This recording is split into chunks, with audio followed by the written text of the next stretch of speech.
Esse é o VetCast, o podcast que vai ajudar você a se tornar um veterinário de sucesso.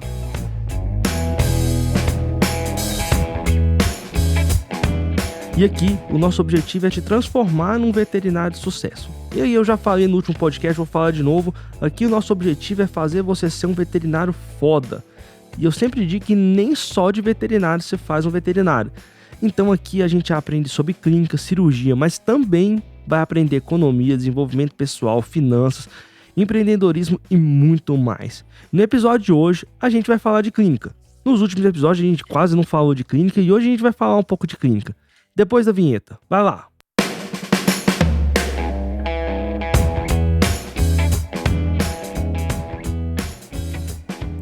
Bom, uma das situações que a gente mais via, eu ouvia demais isso quando eu fazia estágio. Bom, já tem um certo tempo, né? Só de formado eu tenho 7 anos, então eu tô falando de uma situação de 10 anos atrás. Eu comecei a fazer estágio no primeiro ano de faculdade. Então, assim, tem já um tempinho. Quando chegava um paciente, dias já sem alimentar e vomitando, todo mundo falava assim: não põe comida para esse cachorro. Eu falo, pessoal, cachorro, porque há 10 anos atrás, a quantidade de gato que tinha era muito, muito, muito pequena. Hoje, 10 anos depois, isso mudou absurdamente, de uma forma absurda. E daqui 10 anos a gente sabe que a gente vai ter mais gato do que cão nas clínicas. Mas eu tô falando de 10 anos atrás. Você tem noção, o gatil lá era uma coisa minúscula. Até internava cão com gato. Pra vocês terem noção, tanto que era pequeno. Nem tinha um gatil uma internação específica para gato. Então a gente falava principalmente de cão, e quando eu tô falando de cão, assim, que tá vomitando muito, a gente pensava muito em parvovirose. Nossa, lá a gente pegava demais. E das coisas que mais acontecia era, cara, não pode alimentar um paciente que tá vomitando em hipótese nenhuma. E isso há 10 anos atrás a gente fazia como? Poxa, o bicho chegou vomitando, e às vezes já dias sem comer, fazia nele metoclopramida e ondansetrona. Naquela época, pouco tempo depois, a gente chegou o Serenia, né? E a gente torcia para esse paciente parar de vomitar, cara. Pra gente começar a alimentar ele. Só que esse conceito mudou. De tempo para cá, esse conceito foi mudando. E a gente percebeu que por N motivos, a gente tem que alimentar esse paciente. É óbvio que se esse paciente está vomitando e você não está fazendo nada para esse paciente parar de vomitar, é meio um tiro no pé você continuar dando alimento para esse paciente. Mas tem muita coisa para a gente fazer. Hoje, com Serenia, que é o meroptante, cara, é uma droga sensacional e é a droga de primeira escolha para um animal que está vomitando. Lembrando que hoje em gatos a gente pode sim usar essa medicação, tá bom? É uma droga sensacional.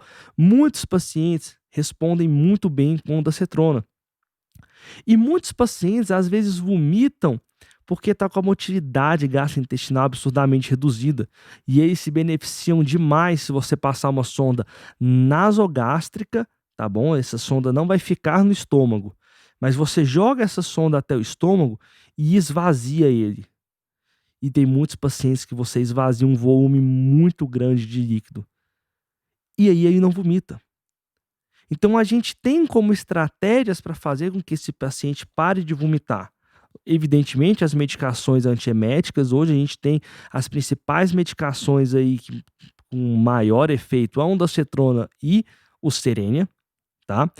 Passar sondas nasogástricas para esvaziar o estômago, certo? São as principais. A gente fala, são essas 3 principais situações. Só que tem uma outra coisa que é muito importante. Um paciente, quando está com a motilidade intestinal reduzida, a probabilidade é que ele acumule cada vez mais líquido no estômago, principalmente. E a principal causa de hipomotilidade intestinal é hipotensão. Então a gente tem que reidratar esse paciente, fazer com que ele recupere a pressão. Às vezes recuperar a pressão não é só hidratação, às vezes recuperar a pressão é também manter esse paciente em drogas vasativas. Então a gente precisa fazer alguma coisa, tá bom? Bom, à medida que você já começou a cortar o vômito desse paciente, é importante que você recupere e comece a alimentação o quanto antes. Senhores, você precisa alimentar este paciente o quanto antes. A gente tem um grande problema no gato, que é a lipidose hepática. E a lipidose hepática faz com que os gatos sejam alimentados cada vez mais cedo na internação. Só que o problema não é só a lipidose hepática. A gente tem pacientes com atrofia de vilosidades, quando começa a ficar muito tempo sem alimentar. Isso prejudica a absorção de nutrientes, favorece a translocação bacteriana. Imagine um paciente que está em sepse, a sepse aumenta o metabolismo, o consumo energético de um paciente, e esse paciente está tendo que enfrentar esse quadro inflamatório infeccioso grave, sem energia, ou seja, o metabolismo desse paciente está maior, esse paciente está tendo um gasto energético maior, e ele não está alimentando. Então, não é só questão de lipidose hepática ou não. O fato do gato desenvolver lipidose hepática dá uma vantagem para ele, porque gato chegou na clínica, 2 dias sem comer, 3 dias sem comer, pelo amor de Deus, vamos alimentar esse paciente agora, coloca uma sonda nele, porque senão vai desenvolver lipidose hepática. E ninguém esquece que às vezes esse paciente pode estar com atrofia de velocidades. Então são vários outros problemas. Graças à lipidose hepática, o gato sofre muito com isso. E a gente tem vários estudos também, senhores, da medicina, e que mostram que quanto maior a perda de peso de um paciente durante a internação, menor é o prognóstico dele. Ou seja, duas pessoas que estão internadas na mesma situação, sobre o mesmo tratamento, aquela pessoa que perde mais peso, ela tem um pior prognóstico. Tá bom? Tanto no momento da internação, tanto da perda de peso durante o tratamento intensivo. Então a gente tem que evitar que esse paciente perca peso. Agora, vai conseguir evitar 100%? Não, isso não tem como. Mas a gente tem que fazer com que esse paciente perca o menos de peso possível. Isso favorece diretamente no prognóstico desse paciente. Bom, agora que a gente falou que tem que alimentar, todo mundo sabe que a gente tem que alimentar, né? Agora ficou bem claro. A questão é como alimentar. Hoje a gente tem 4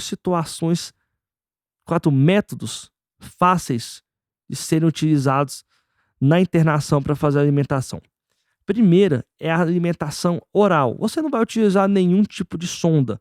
Você pega a ração batida, Nutralife, eu não sei, algum outro hipercalórico que você vai usar, e você faz diretamente na boca do paciente.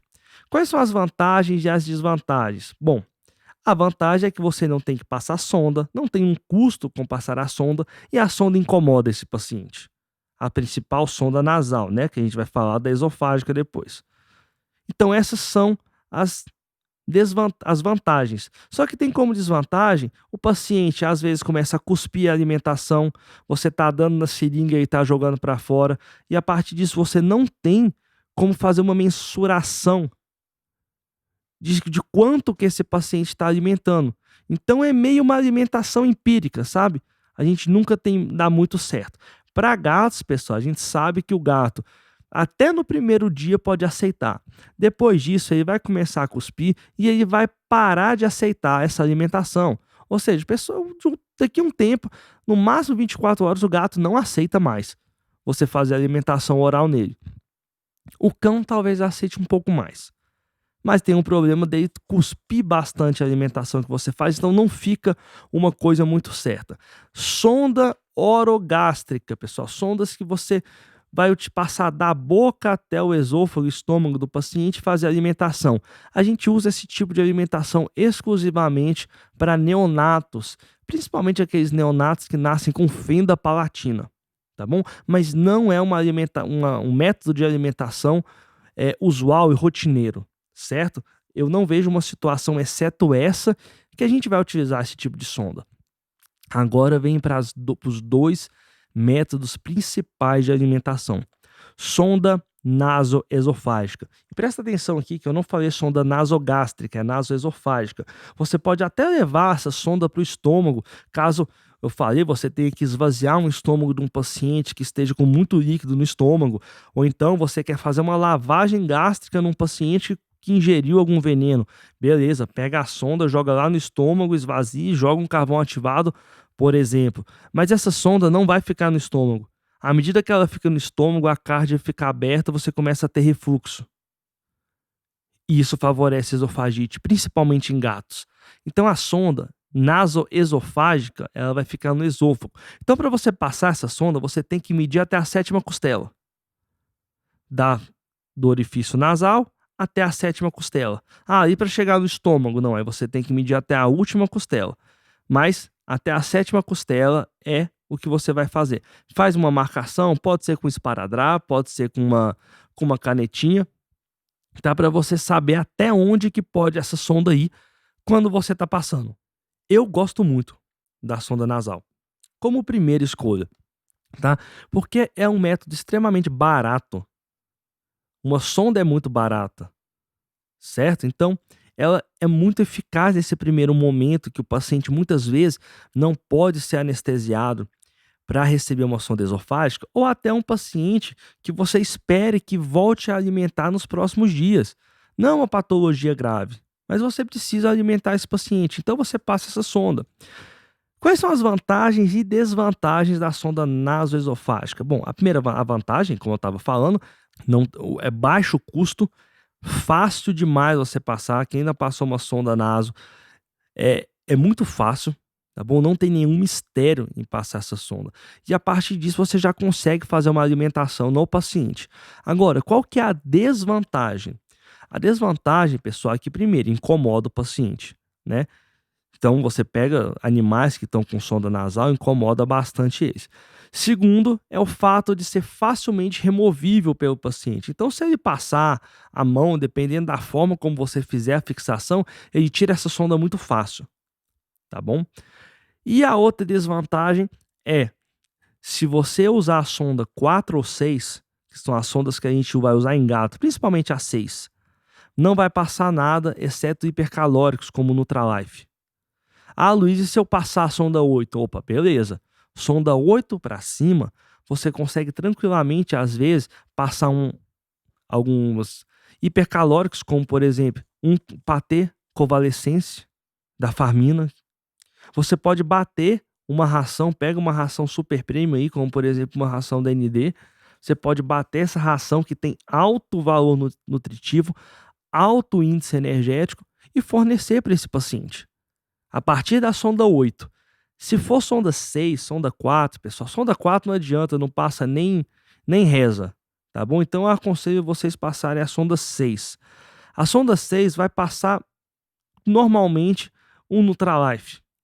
Passa tranquilo na diluição correta. Mas se você quiser fazer alguma coisa, como um convalescência, esses patês hipercalóricos batidos, você não vai conseguir.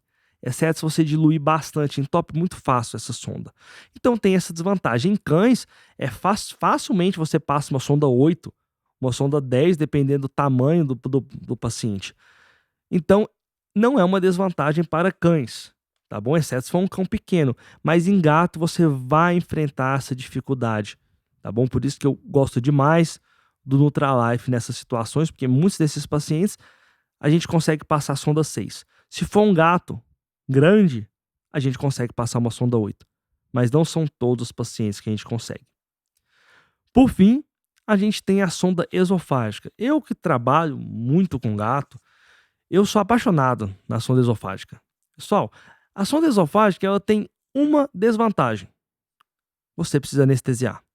E muitos pacientes, infelizmente, chegam numa condição patológica que não permite ele ser anestesiado. Eu vou dar um exemplo clássico, que é a própria lipidose hepática que a gente conversou há um tempo atrás, no comecinho aqui desse podcast. Cara, sonda esofágica é muito bom, porque além de passar qualquer coisa que você queira passar na sonda esofágica, ela passa. Se você quiser triturar pedra, achar que aquela pedra tem um valor nutritivo e quiser dar na sonda para esse paciente, vai passar. E passa sem dificuldade nenhuma. E para o felino, principalmente, é muito bom para você dar o que? Medicação. Você manda manipular as medicações que você precisa na formulação líquida e você faz na sonda tranquilamente. Então, sonda esofágica é muito bom nesse sentido. E outra, o paciente pode ir para casa de sonda esofágica. Ele não tira aquela sonda fácil. Se ele tirou a sonda é porque você não fixou direito, provavelmente. Passando a faixa direitinho, nesse paciente usando a técnica de sutura certinha, esse paciente não tirar a sonda. O tutor só tem que tomar o cuidado de fazer a limpeza do local para que não infeccione. Se infeccionou, você tem que tirar. Não tem como, sem choro nem vela.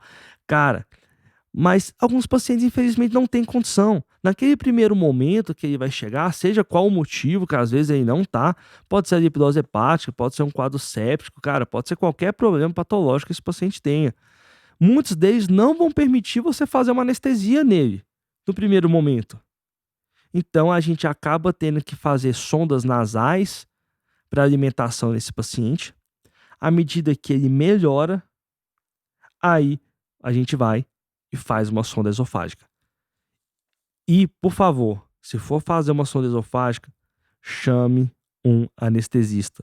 Sonda esofágica é um procedimento cirúrgico, como qualquer outro procedimento, tá?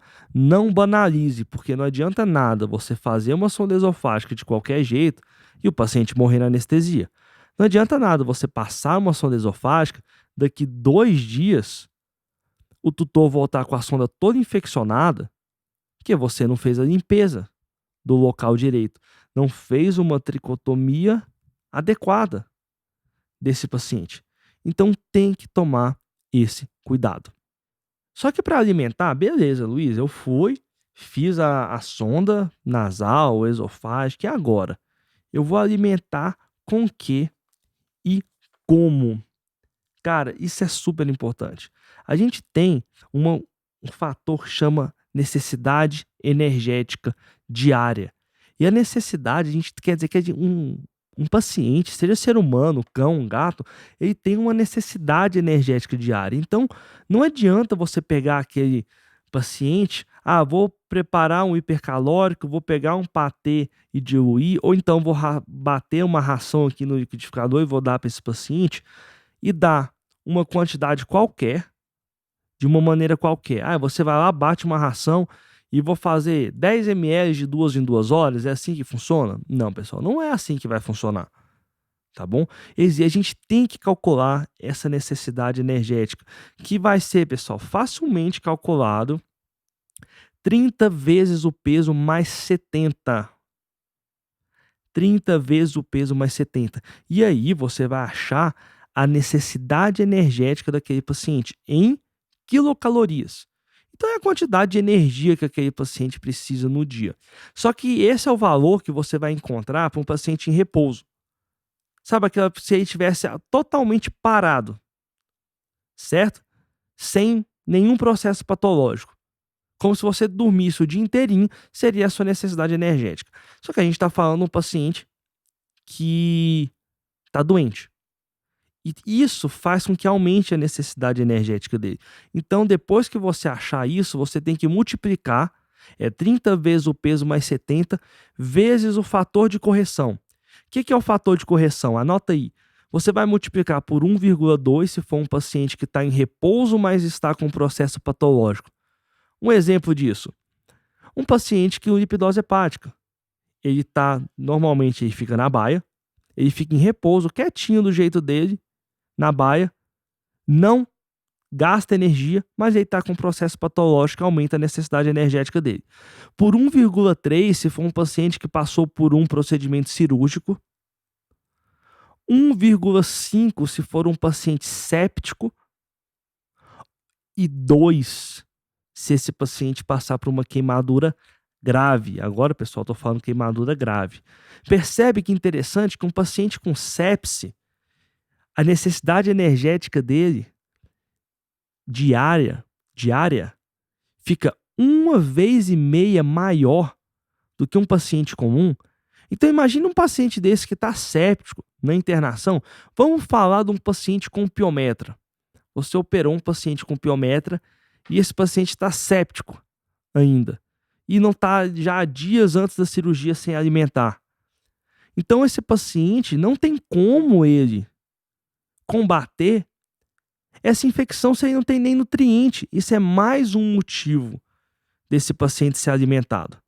Agora, a gente tem que esperar quando para alimentar esse paciente? Meu amigo, o mais cedo possível.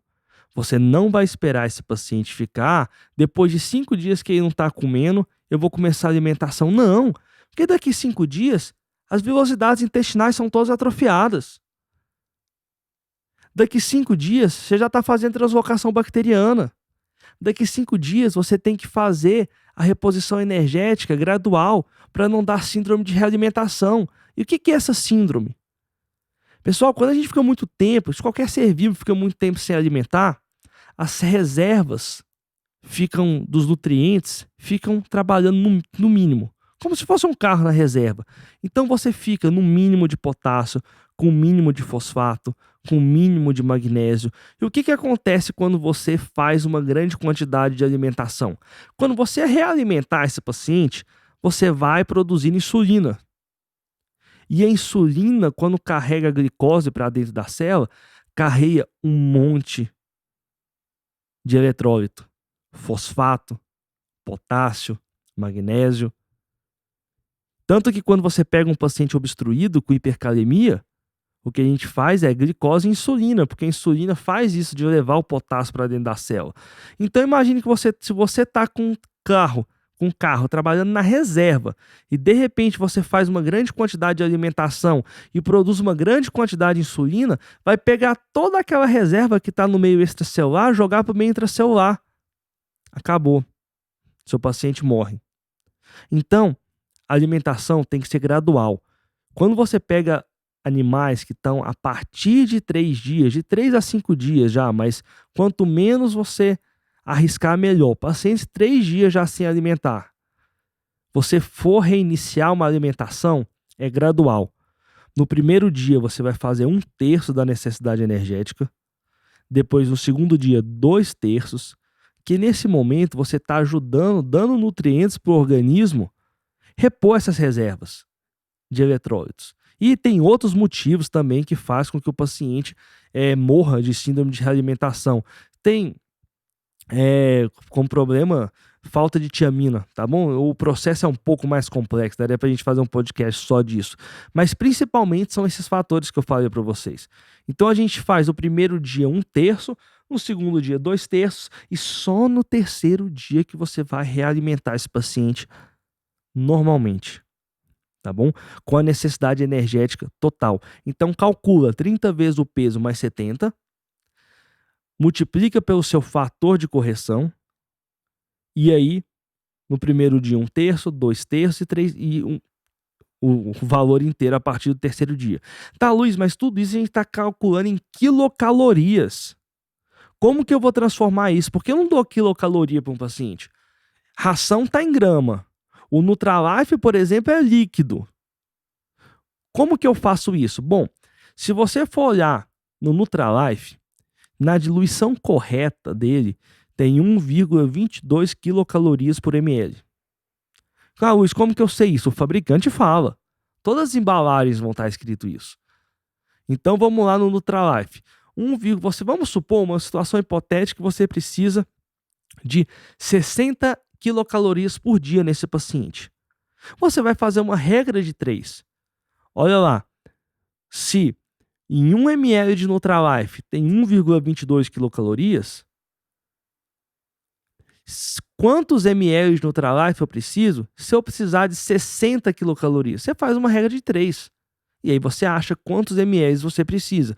E se for, vamos lá, eu quero bater uma ND ou não, eu quero fazer um convalescência para fazer alimentação. Como que eu vou fazer? A mesma coisa.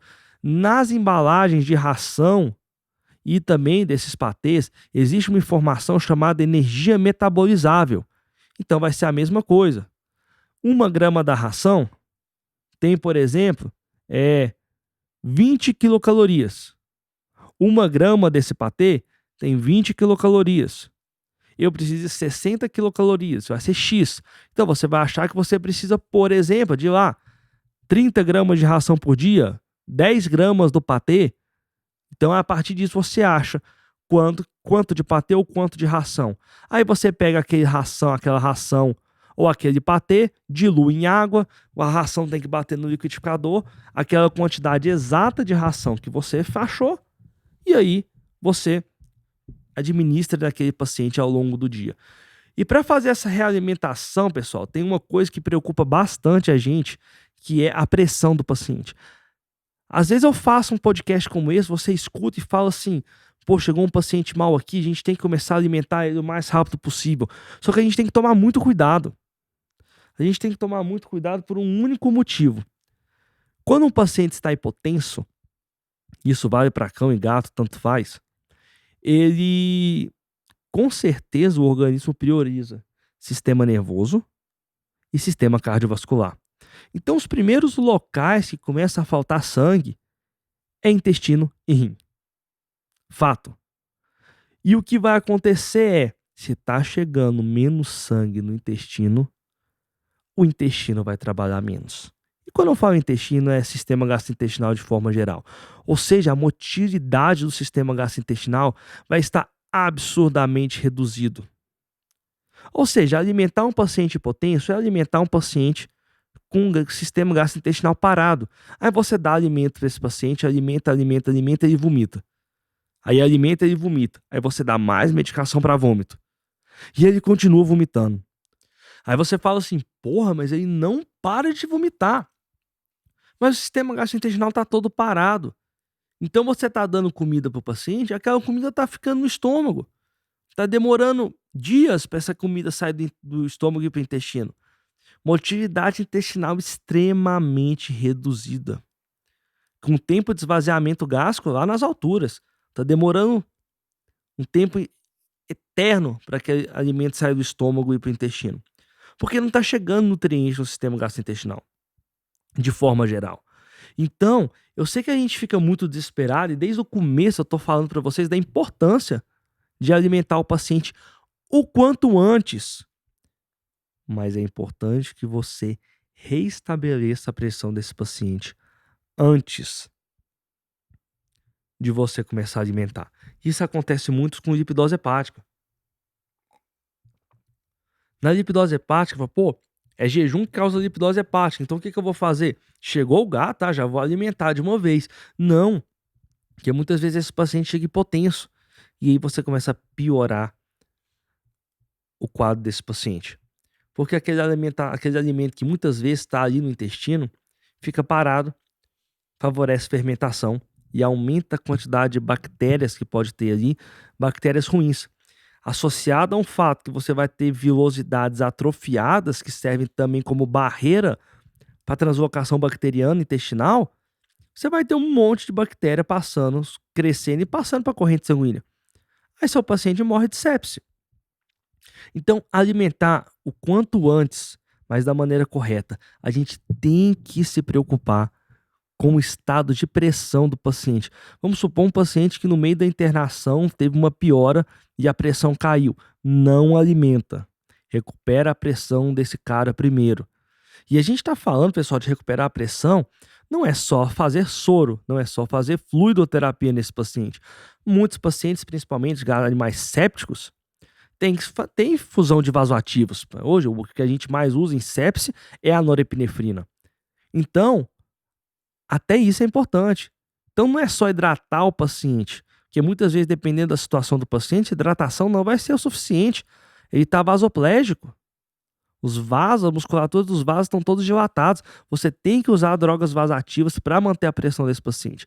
Então, você percebe que é muita coisa. É um fator muito importante, mas percebe que não é tão fácil assim? Na verdade, é fácil. Para quem já está acostumado ou quem já fez 1, 2 ou 3 vezes.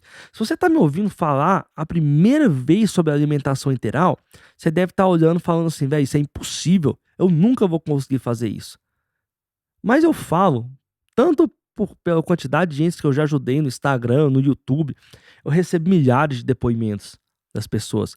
E os mais de 300 alunos do programa Medicina Feminina Online, que é meu treinamento online, é a mesma história. Luiz, a primeira vez foi difícil. A segunda vez ficou mais fácil. Da terceira, quarta vez parece que a coisa ficou tão clara. Tão clara. Então, como tudo na vida, pessoal, é fazer. Se você tá me ouvindo falar disso a primeira vez, você deve estar achando assim, velho, que cara doido. É difícil demais fazer isso aí, impossível. Nunca vou conseguir.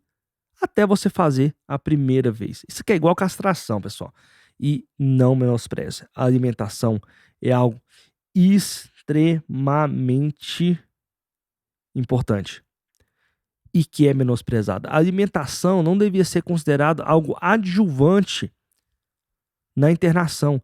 Tem que ser considerado tão importante como aquela medicação que faz na veia do paciente. Só que a gente é tão focado nas medicações endovenosas, a gente é tão focado em fazer medicação na veia, pegar acesso, que às vezes esquece.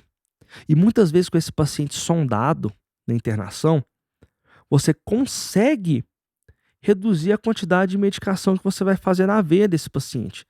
E fazendo com isso uma recuperação dessas veias.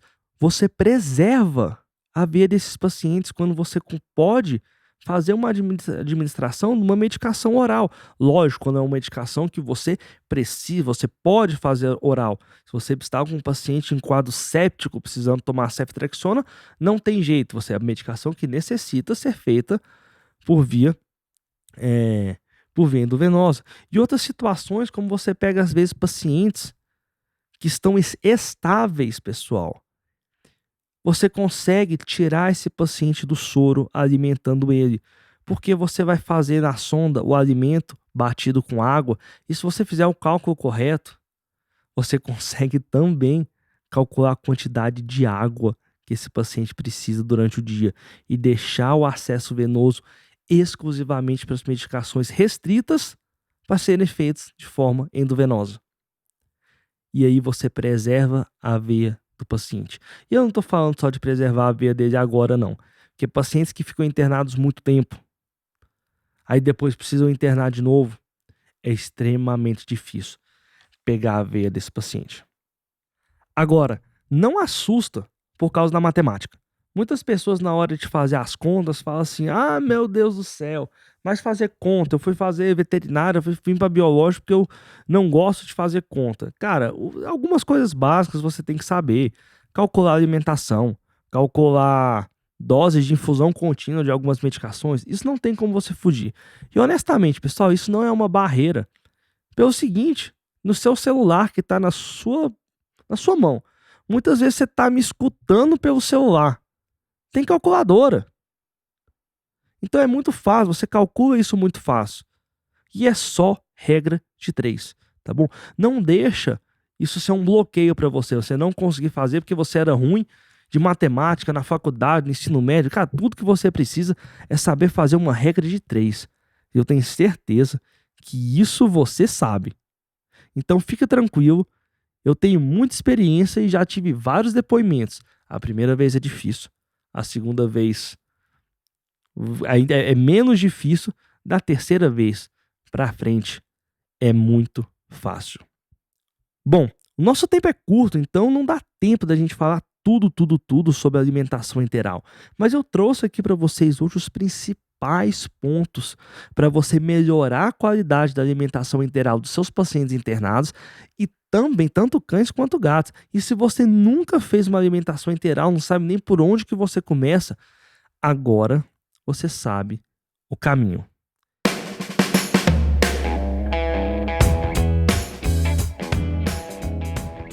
Eu espero que vocês tenham gostado. Esse foi o nosso podcast dessa semana. Deixa aí nos comentários o que você achou, o que acrescentou para você esse podcast. Deixa também a sua ideia. Que assunto que você acha que é interessante a gente trazer no podcast, tá bom? Lembrando que aqui a gente vai falar de várias coisas: desenvolvimento pessoal, finanças, economia, clínica, cirurgia, tá? Então, empreendedorismo, a gente vai falar de muita coisa aqui, tá? Nem só de veterinária se faz um veterinário. E aqui eu quero que vocês aprendam de tudo para ser um veterinário foda de sucesso. Até semana que vem. Fui!